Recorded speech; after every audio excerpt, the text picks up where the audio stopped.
Now, after what, 1 or 2 EDSA revolutions, ano yung nag-improve sa mga Pilipino? Sabi nila, oh, kalayaan, kalayaan, utang mo sa kanila yung kalayaan. But the question still remains. Anong ginagawa natin doon sa kalayaan na nakuha natin from EDSA Revolution 1? And this is Pinoy Extreme, pag-usapan natin to. Let's do this. This is Pinoy Extreme. Sa kagustong umiwas sa hulihan ng traffic violator sa EDSA, nag-counterflow ang motoristang ito sa ibabaw pa man din ng abalang northbound ng Santolan Flyover. Batid naman daw niyang mali ang kanyang ginawa, kaya nang tanungin kung bakit siya nag-counterflow. Wala sa katuwiran sir, kaya hindi ako pwedeng makatuwiran eh. Alam mo naman sir, tayo mga Pilipino, kung pwedeng takasan minsan ng problema, parang ganun eh.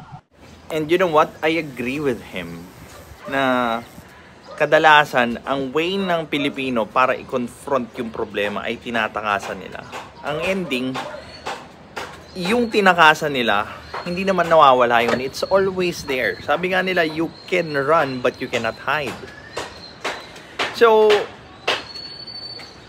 ang nangyayari, yung same problema na tinatakasan ng Pilipino is just growing on its own and eating the actual person doon sa tsansa na gumaling siya sa pag-solve nung tinatakasan niya.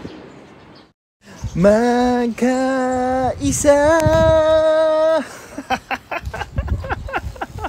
And again, another sample of a Filipino na tumatakas doon sa totoong issue or sa problema instead na harapin ito.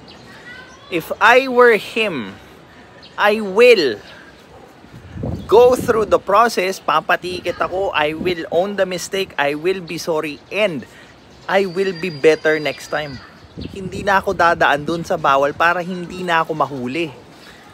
Hindi yung tatakasan ko, gagawa ako ng mga moves na delikado at ikakapahamak ng ibang taong sumusunod lang din doon sa tama. Tapos, pag kinonfront tayo, sisisihin natin yung ibang tao. That's going to be unfair. And that's also immature. Kunin nyo! Pangalan mo! Kunin mo yung nakaharang! Kaya nga, inukuha ko. Pakuha niya, kunin nyo, kunin mo. Ba't kukunin mo to? Harang to dito eh. Parang walang parada eh. Kali po ito, kali. O, di ba pasok ko? Ba't kukunin mo? Kunin. So, malaya tayong maging walang ya sa kapwa natin. Malaya tayong bastusin yung kapwa natin.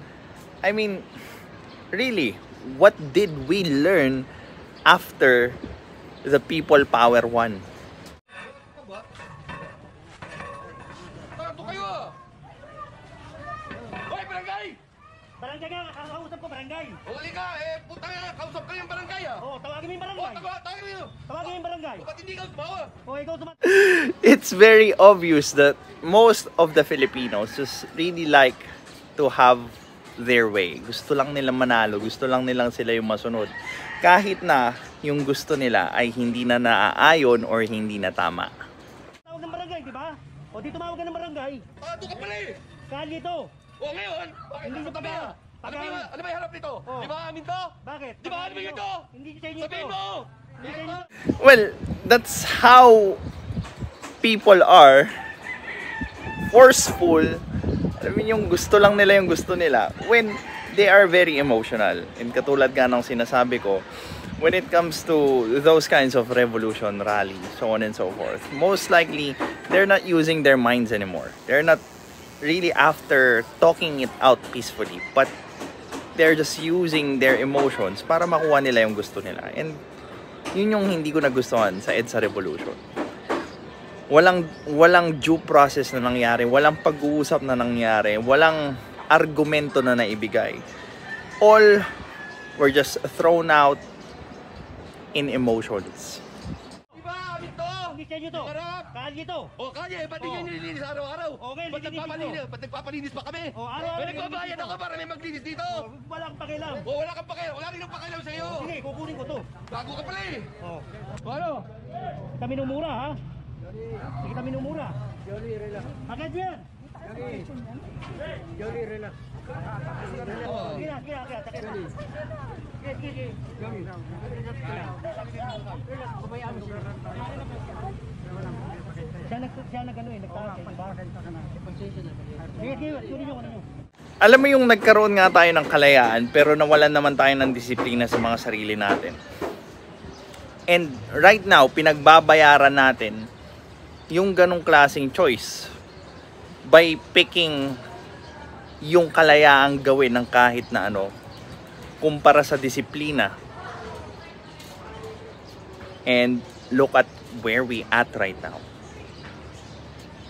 Do you think we're better before? Type down in the comments. And this is Pinoy Extreme. Have a good day.